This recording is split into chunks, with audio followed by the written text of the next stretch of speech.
dizer para você sobre esse nosso trabalho, né, de apresentar sempre as mensagens dos nossos cultos.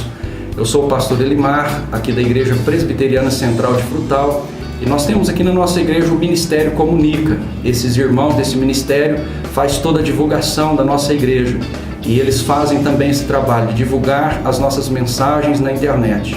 Você que está nos ouvindo, nos assistindo aí pela internet, queríamos te agradecer, convidar você para assistir sempre, para nos acompanhar, e nós aceitamos também as suas opiniões, a sua avaliação. Se você quiser entrar em contato conosco também, você vai encontrar aí o endereço da nossa igreja, e é uma satisfação estar sempre presente aí com você através dessas mensagens gravadas todos os domingos na nossa igreja.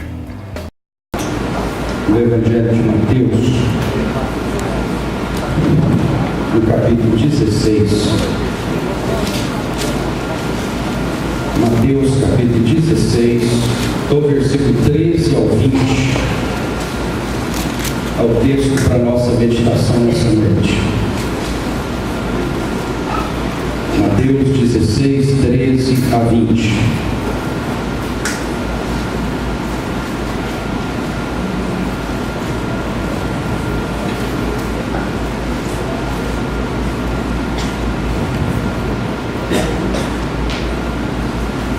Evangelho de Mateus, capítulo 16, a partir do versículo 13. Amém.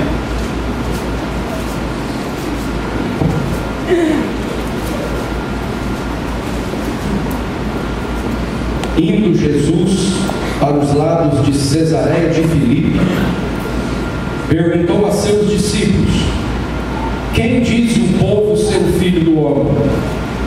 E eles responderam: uns dizem João Batista, outros Elias, e outros Jeremias ou algum dos profetas. Mas vós, continuou ele, quem dizeis que eu sou? Respondendo Simão Pedro, disse: tu és o Cristo, o Filho do Deus vivo. Então Jesus lhe afirmou: bem-aventurado és, Simão Bar-Jonas, porque não foi carne e sangue que tu revelaram, mas meu Pai que está nos céus.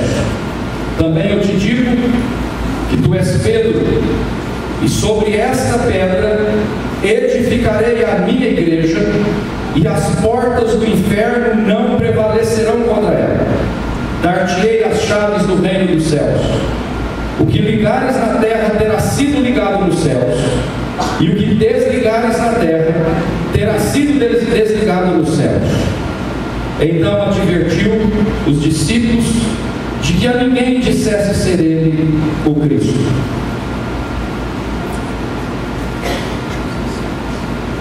Irmãos, tem coisas que parecem simples, mas não são.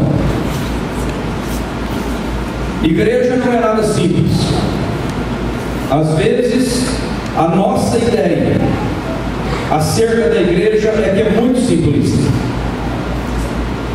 Herdamos isso historicamente. Por exemplo,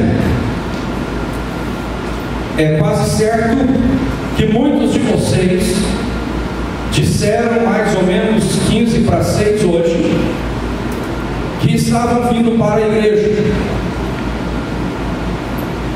É quase certo que alguns de vocês conversaram assim em casa hoje: vamos à igreja. Eu queria dizer para você que você errou completamente, que essa fala não é assim. Você não está necessariamente na igreja estando aqui. Aqui não é igreja, aqui é um templo. E se amanhã de manhã baixar um decreto que é para tirar essa construção daqui e passar uma máquina sobre aqui esse templo, eu quero te dizer que a igreja não ruiu, que a igreja não foi por água abaixo, que ela não acabou, que ela continua firme. Porque a igreja não é parede, nem cadeira confortável nem ar-condicionado, nem luz, nem projeção. Fico preocupado com a nossa ideia superficial de igreja muitas vezes. Igreja é um organismo vivo. A Bíblia diz que essa igreja tem um cabeça, um chefe, um Senhor, que norteia, que orienta, que vai adiante, e que ela tem muitos membros, e que esses membros estão ligados uns aos outros e também ao cabeça, e que essa igreja funciona nessa base de um organismo vivo, onde todos têm uma função, desempenham uma função e faz esse organismo funcionar. E eu vim aqui nessa noite, nessa perspectiva de aprofundar com você o nosso entendimento sobre a igreja do Senhor. Eu vim aqui na perspectiva de mostrar para você que esse projeto chamado igreja é muito maior, muito mais profundo, muito mais extenso do que você pensa, do que você imagina. Eu vim aqui para nós entendermos juntos.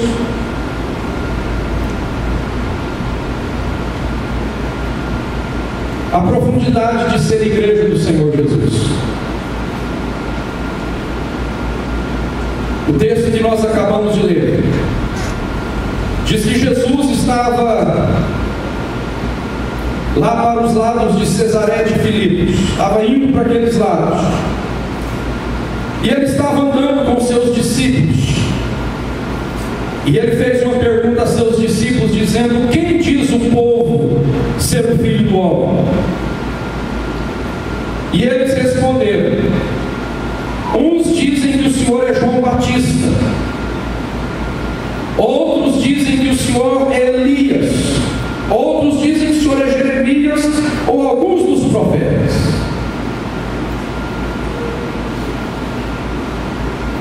Tudo que Jesus Cristo fala, toda pergunta que ele faz é intencional. Jesus não era como a gente de jogar a conversa fora.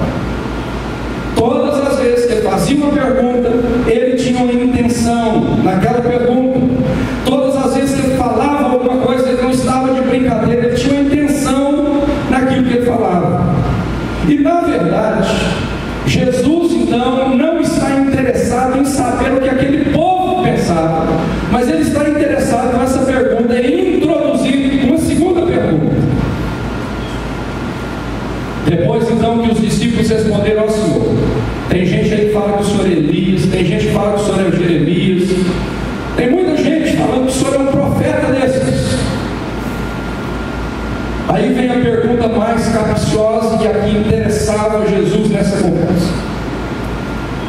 A palavra do Senhor diz que então ele continua e faz uma segunda interrogação: e vocês? Vocês que estão aqui andando comigo, que são meus discípulos, que comem comigo, que dormem onde eu durmo, que entram onde eu entro, que ouvem o que eu falo, que dizem que me amam, qual é o palpite de vocês? A opinião de vocês? Quem vocês estão dizendo, percebendo, defendendo que sou eu? Quem sou eu para vocês? Versículo 16 tem algo sintomático. Esse povo era muito educado, esses discípulos. Sempre um falava e os outros escutavam. E como em todo grupo tem o mais falante, o sanguíneo, o corajoso, o que toma a frente, nesse grupo apostólico também tinha essa figura. E que figura! E como eu admiro essa figura! Que homem valente! Pedro. A valentia desse homem é de nos chamar a atenção. Certa feita, esse homem, ao mando de Jesus, no meio do mar, ele desce do barco e ele vai andando sobre as águas. E eu já vi muito pregador malhando, dizendo assim: ele começou a afogar, ele é fraquinho. Não, ele é muito forte, eu não desceria de jeito nenhum, eu faço parte dos outros 11, eu ficaria quietinho.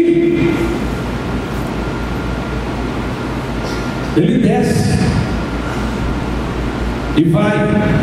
Que coragem desse Pedro! Quando Jesus estava sendo preso, ele era homem que não pensava direito, mas ele era homem de ação.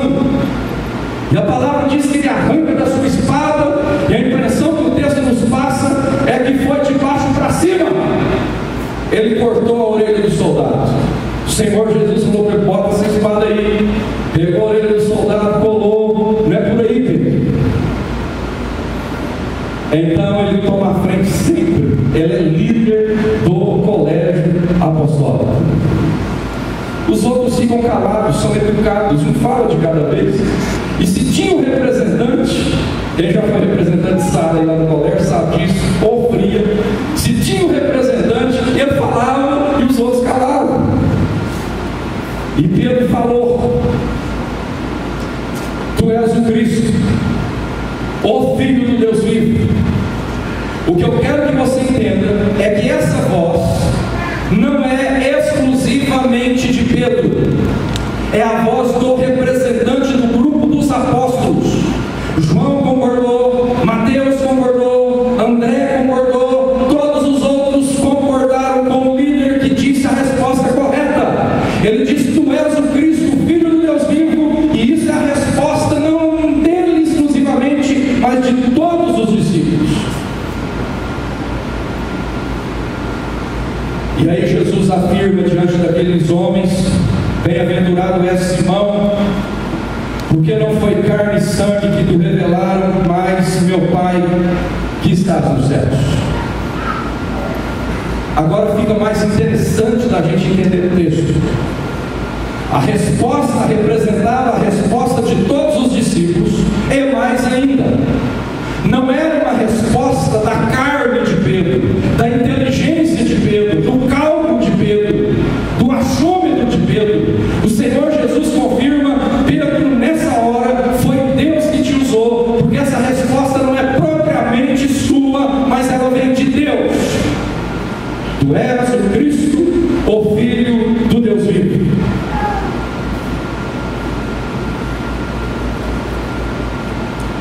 E o Senhor Jesus então toma a palavra de novo e diz: Também eu te digo que tu és Pedro, e sobre essa pedra edificarei a minha igreja, e as portas do inferno não prevalecerão contra ela. E diz mais: Dar-te-ei as chaves do reino dos céus. O que ligares na terra terá sido ligado nos céus, e o que desligares na terra terá sido desligado nos céus. Percebe que o representante está falando, o representante do grupo apostólico, o homem de coragem, o homem de frente, e os demais estão ali, e eles estão assinando embaixo, concordando com tudo. Hoje, na hora da escola dominical, a Mercedes trouxe um papel para mim e falou: Olha, pastor, essa chapa aqui, para ser a chapa lá da Associação Beneficente. Tirei uma caneta, assinei embaixo, falei: Está assinado. Concordo. Não precisa falar mais nada, concordo. Está tudo certo, está tudo correto. Não precisava de Mateus levantar e falar: Está errado. Ou outro: tem um negocinho aqui. Não, estava tudo certo, estava tudo perfeito. Deus revelando, o Senhor falando, eles escutando. Mas o que eu quero que vocês entendam, que ali, apesar de estar naquele diálogo, o Senhor Jesus e Pedro à frente, estava junto com Pedro, o colegiado apostólico, e não somente Pedro. Então o que Jesus estava falando não era só para o líder, mas era para todo o colegiado que estava concordando. E o que Jesus Cristo falou acerca da igreja? Nessas palavras com o colegiado apostólico, ele falou 3 verdades interessantes, e é sobre essas 3 verdades que eu queria que você meditasse comigo nessa noite. A primeira verdade que o Senhor fala para o colegiado apostólico acerca da igreja é que essa igreja é edificada sobre uma pedra. Sobre uma pedra. No versículo 18 ele diz: Eu te digo que tu és Pedro, e sobre esta pedra edificarei a minha igreja. A igreja é edificada sobre uma pedra.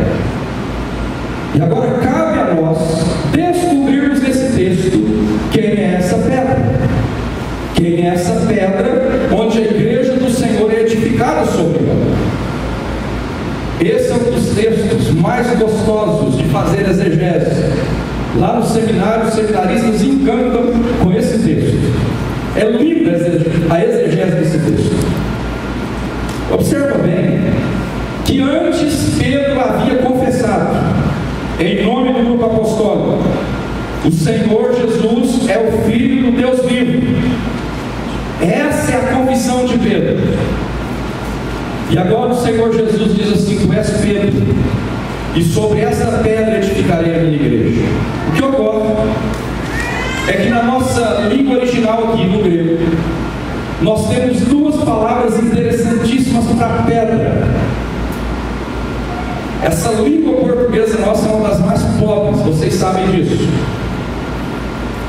Fala manga, sai gente pensando que é manga de camisa, que é manga de porco, que é manga de chupar. Quando você vai para o grego original, tem uma palavra para manga de porco, uma palavra para manga de camisa, uma palavra para manga de churro. Tudo detalhado. Aqui nesse texto, nós temos a palavra Petros e nós temos a palavra Litos. Olha a profundidade desse texto. O nome Pedro vem do original grego, que significa pedra. Então, quando o Senhor fala assim: eu te digo que tu és Pedro,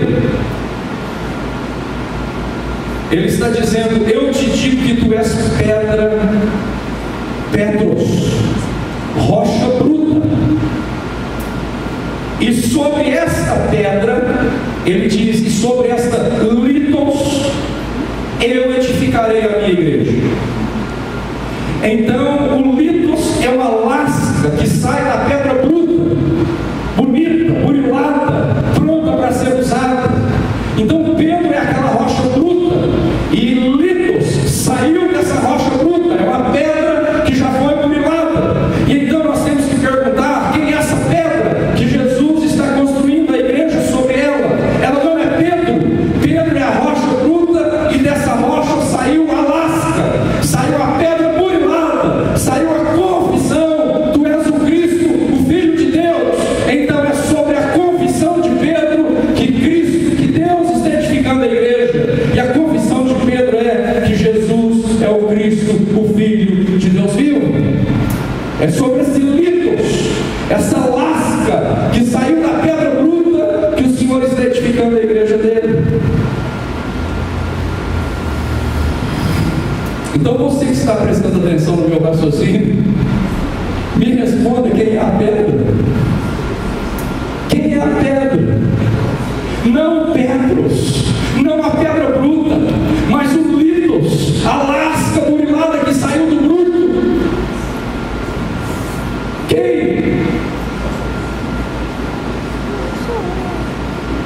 Você não prestou atenção, filho?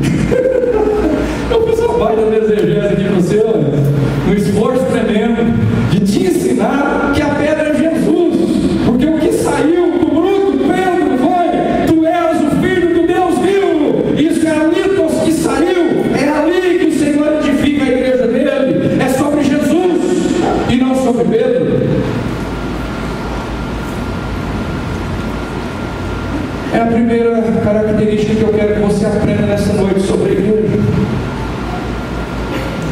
Ela é edificada sobre a pedra. E quem é a pedra? Não é Pedro, é Jesus. E aí você abre a palavra do Senhor, lá na primeira carta de Pedro, no capítulo 2, do versículo 4 ao versículo 8. Você vai ver o próprio Pedro dizendo que Jesus Cristo é a pedra. Então, se você puder olhar, meu filho, acha lá, é 1 Pedro 2, 4 a 8. Agora é Pedro escrevendo na sua carta: chegando vós para ele, a pedra que vive, rejeitada sim pelos homens, mas para com Deus eleita e preciosa. Também vós mesmos, como pedras que vivem, sois edificados casa espiritual, para ser de sacerdócio santo, a fim de oferecer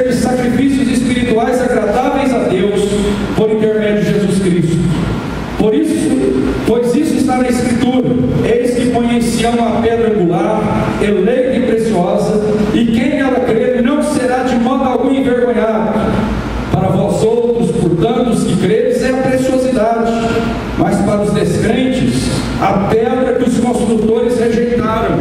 Essa veio a ser a principal pedra angular e pedra de tropeço e rocha de ofensa. São estes os que tropeçam na palavra, sendo desobedientes para o que também foram postos. Então agora Pedro, que recebeu de Jesus aquela confissão, está confessando que Jesus é a pedra, que Jesus é o litos, que Jesus é a base da igreja. Então aí a gente vai ter uma ideia de igreja mais aprofundada.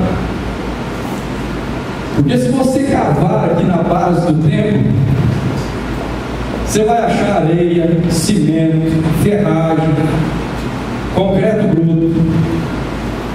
Mas você pode picaretar aqui o dia inteiro que você não vai achar Jesus enterrado aí.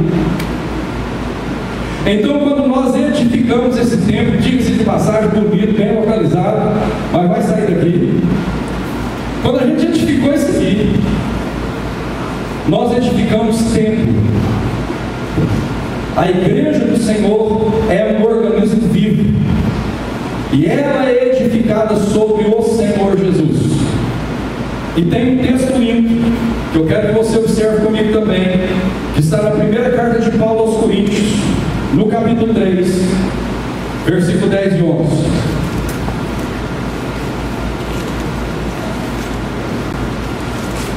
Primeira carta de Paulo aos Coríntios 3, 10 e 11.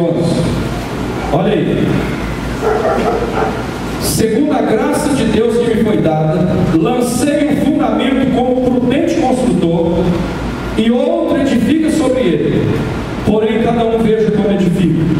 Porque ninguém pode lançar outro fundamento além do que foi posto, o qual é Jesus Cristo. Ninguém pode lançar outro alicerce, outro fundamento. O alicerce está lançado, o alicerce da igreja é Jesus Cristo. Essa é a primeira verdade que eu quero que você aprofunde quando você pensa em igreja. O alicerce dessa igreja, o fundamento dessa igreja é Jesus. Isso muda tudo, queridos.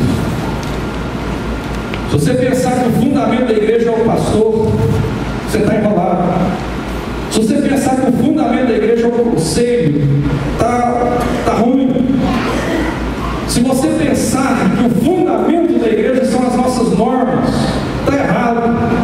Você tem que entender a igreja com profundidade. Igreja, a gente não enxerga com esses olhos que enxerga a matéria. Igreja é um organismo vivo e que é um organismo espiritual. E o fundamento, a base desse organismo é a pedra que vive, que os construtores rejeitaram, é a lasca que saiu do Petros, é o litos que foi jogado na presença de Jesus, é o próprio Jesus, o Filho do Deus vivo. O segundo aspecto que eu preciso observar com você nessa noite, sobre essa igreja, esse organismo vivo, é que esse texto mostra para nós que essa igreja enfrenta uma batalha muito acirrada. O versículo 18 diz assim: também eu te digo que tu és Pedro, sobre esta pedra edificarei a minha igreja, e as portas do inferno não prevalecerão contra ela. E as portas do inferno não prevalecerão contra ela. O que você deduz desse dizer do Senhor Jesus? Que as portas do inferno não prevalecem contra a igreja. Fácil. Existe uma guerra dessa igreja contra o inferno, e de lá para cá também, do inferno contra essa igreja. E eu te pergunto, o que o inferno quer fazer com essa igreja, organismo vivo de Cristo? O inferno quer destruir essa igreja, quer acabar com essa igreja, quer silenciar essa igreja, quer tirar essa igreja da posição em que ela está. Preste atenção nisso. Há uma guerra sendo travada 24 horas do inferno contra a igreja. E quem nos abre o entendimento para essa guerra é o apóstolo Paulo, quando ele escreve em Efésios 6, a partir do versículo 10, E lá no versículo 11 ele fala assim: porque a nossa luta não é contra a carne e o sangue, mas sim contra os principados e potestades, dominadores desse mundo tenebroso. Irmãos, tem guerra orquestrada no inferno pelo diabo e os anjos decaídos dele para derrotar a igreja de Cristo.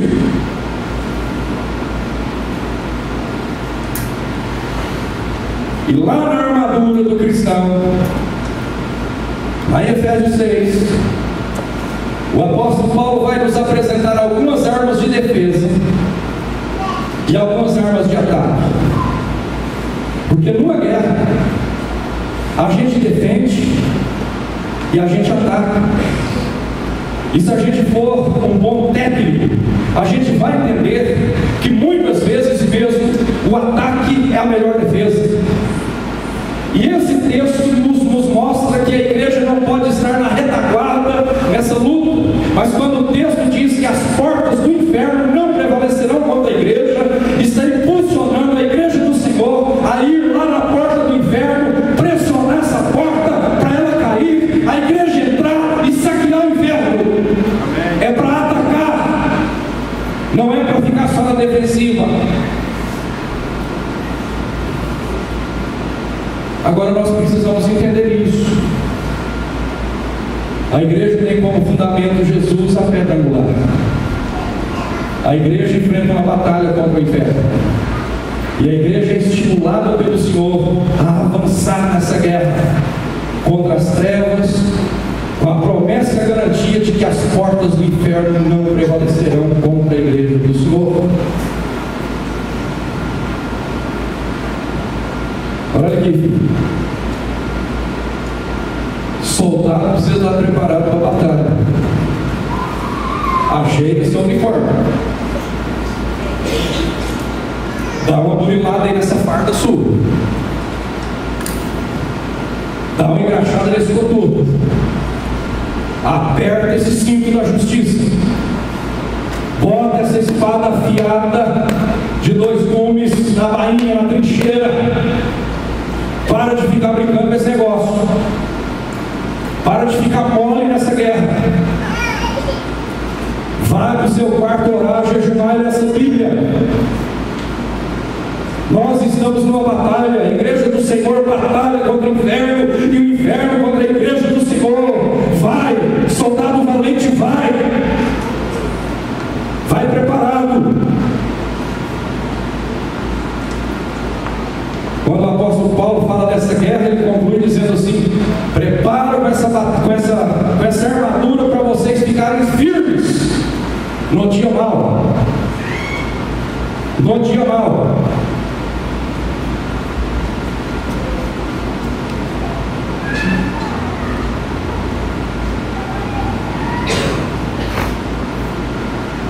Terceiro lugar, eu quero argumentar com você acerca da igreja.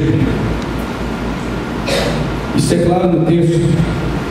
A igreja do Senhor possui a chave que abre e fecha o reino dos céus. Dar-te-ei as chaves do reino dos céus, e agora você já entende que ele não está falando especificamente para Pedro, ele está falando com o representante, mas ele fala com todos. O que ligardes na terra terá sido ligado nos céus, e o que desligardes na terra terá sido desligado nos céus. Olha que profundidade. A igreja do Senhor tem a chave que abre as portas do reino e que fecha as portas do reino. Qual é essa chave, meu filho? Que o Senhor entregou para a igreja, que o Senhor entrega para Pedro, representante dos apóstolos, e portanto para a igreja. Qual é essa chave que abre a porta de entrada no reino dos céus? Essa chave está ligada com a própria confissão de Pedro. Jesus, o Evangelho, as boas novas, a palavra de Deus é a chave que abre e que fecha. E quem tem essa chave? A quem foi dada essa chave? A igreja. Só a igreja tem a chave. Só a igreja abre ou fecha. Pastor, explica melhor para nós esse negócio de abrir e de fechar. Quando nós chegamos para a pessoa e convidamos ela para aceitar Jesus, ali está a chave. E quando nós fazemos isso, queridos, duas respostas nos servem, não somente uma, duas. Nos serve o sim e nos serve também o não. Não tem problema a gente anunciar que Jesus é o Salvador, que Ele é o alicerce da igreja, que Ele morreu para perdoar os nossos pecados, e a pessoa falar não, a porta fecha, é resposta, a gente está satisfeito também. Mas nós vamos sempre na perspectiva do pescador, que quer lançar a rede e trazê-la cheia de peixe. E a festa dos céus e júbilo, quando nós pregamos a palavra de Deus, a chave que abre e que fecha, falamos do amor de Jesus, falamos do Senhor, e a pessoa lhe abre o seu coração, Jesus entra, transforma, muda e dá vida eterna, e ela entra no reino, a porta se abriu, a chave serviu, e nós fazemos festa, e o céu também faz festa.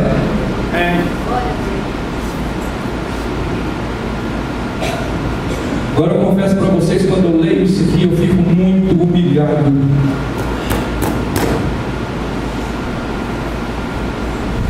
Ainda mais quando eu leio um bilhete daquele que eu li aqui hoje de manhã.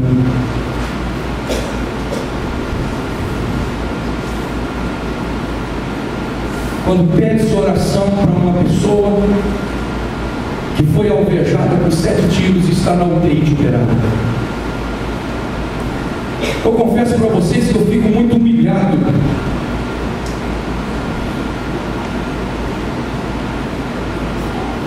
Quando eu fui lá no velório do João, meu vizinho, que passava toda manhã na minha porta, às 6 da manhã, eu estava saindo para buscar pão, e ele estava passando para a caminhada, e nós falávamos bom dia um para o outro, ele ia para um lado, eu ia para o outro, e de repente um assaltante maldito entra na casa dele, dá um tiro, e ele morre. E eu fui lá no cemitério chorar com a família dele. Eu fico humilhado.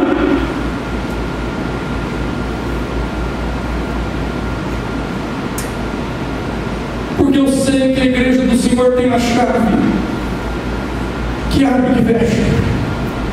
E muitas vezes eu guardo essa chave no bolso, que eu não enfio na fechadura para torcer, para fechar ou para abrir.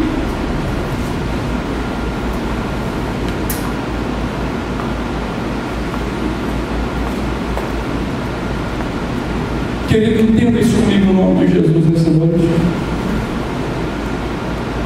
Nós somos a igreja do Senhor. Muito mais do que a nossa construção, nosso prédio, nossas cadeiras, nosso som, muito mais do que isso, gente. Extremamente mais profundo e poderoso do que isso. Nós somos a igreja do Senhor. Essa igreja está com a sua base em Jesus, e nós somos pedras vivas nesse edifício construído sobre Jesus. E nós somos alertados que nós temos uma guerra para lutar, que as portas do inferno não prevalecem contra a igreja. E nós somos alertados que há conosco a chave que abre a porta do reino dos céus. É a palavra de Deus. Tem 2 anos, queridos, que Deus me deu visão para fora da igreja. Para fora.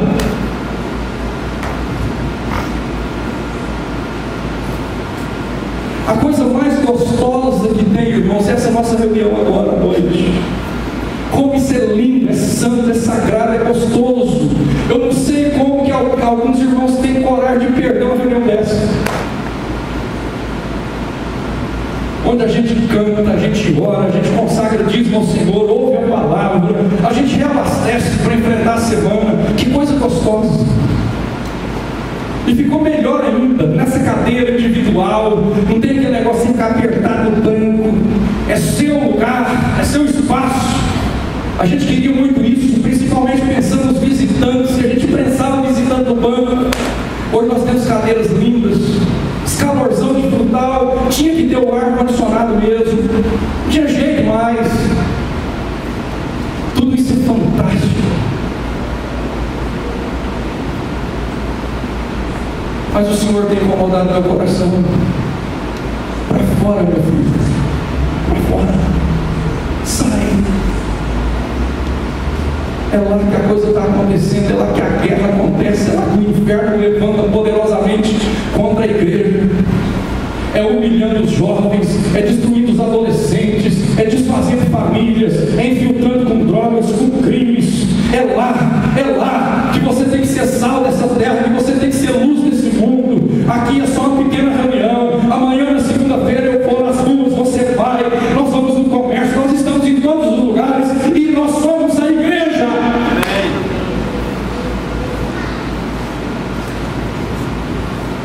Exerça o papel de igreja, querido, em nome de Jesus. Quando o Senhor Jesus comissionou essa igreja dizendo: ide por todo mundo e pregai o evangelho a toda criatura, a melhor tradução é indo e pregando o evangelho a toda criatura. É onde você passar, exalar o bom perfume de Cristo.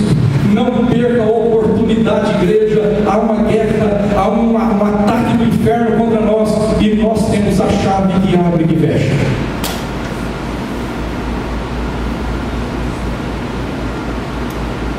Você já pensou se a cidade de Frutal for ouvir a palavra de Deus através da nossa igreja, a igreja presbiteriana, somente nos nossos cultos? Você já pensou que tamanhozinho do nosso avanço? Só domingo que a igreja proclama através do pastor aqui. Quando é segunda, terça e quarta, a igreja silencia, embuca, não espalhe a fragrância de Cristo, o evangelho da graça, a chave que abre e fecha. Vamos ficar 10 anos aqui, 20 anos aqui, vamos morrer, nós vamos estar aqui, 400 membros, igreja pequitinha, gostosa, arzinho condicionado, meu filho. Abra a visão, meu filho. Nós estamos numa guerra. Tem gente morrendo, tem gente se perdendo, e nós somos convocados a abrir a porta, e a chave é a palavra que o Senhor deixou conosco.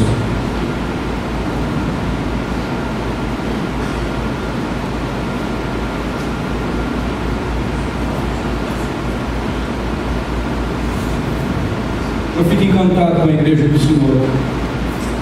Só o Senhor vai entender essa igreja, amar essa igreja, cuidar dessa igreja. Isso é muito misterioso. Não tem lugar no mundo que tenha uma sociedade, uma entidade, uma reunião como a igreja do Senhor. Eu pastoreei lá em Manhuaçu, a gente tinha uma musiquinha que a gente cantava para a cidade. Não há coisa mais bela do que a igreja diante do Senhor.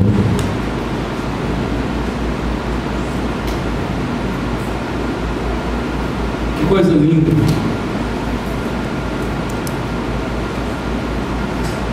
Tem gente pobre, tem gente rica, gente da pele escura, gente da pele clara, gente intelectual, gente que não sabe ler. Tem criança, tem adolescente, tem jovem, tem mulher, tem homem. É um povo diferente. É um povo que faz parte de um projeto de Deus. É um povo que são verdadeiras pedras vivas no edifício que tem como base a pedra angular Jesus Cristo. É o povo que enfrenta o inferno. É o povo que proclama a palavra. É o povo simples que envergonha os poderosos. É a gente humilde que envergonha a gente forte.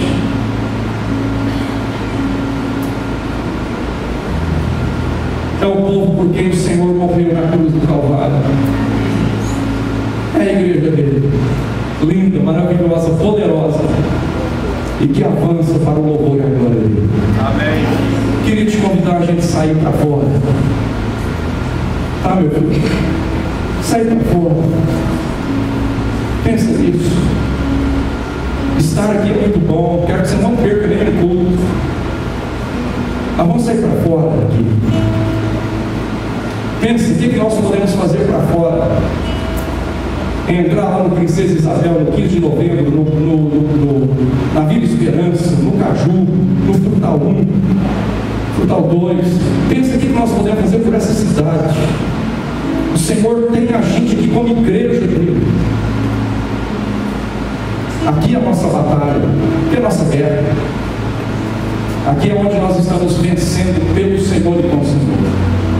Aqui é onde nós estamos funcionando como o corpo de Cristo. Em nome de Jesus. Amém.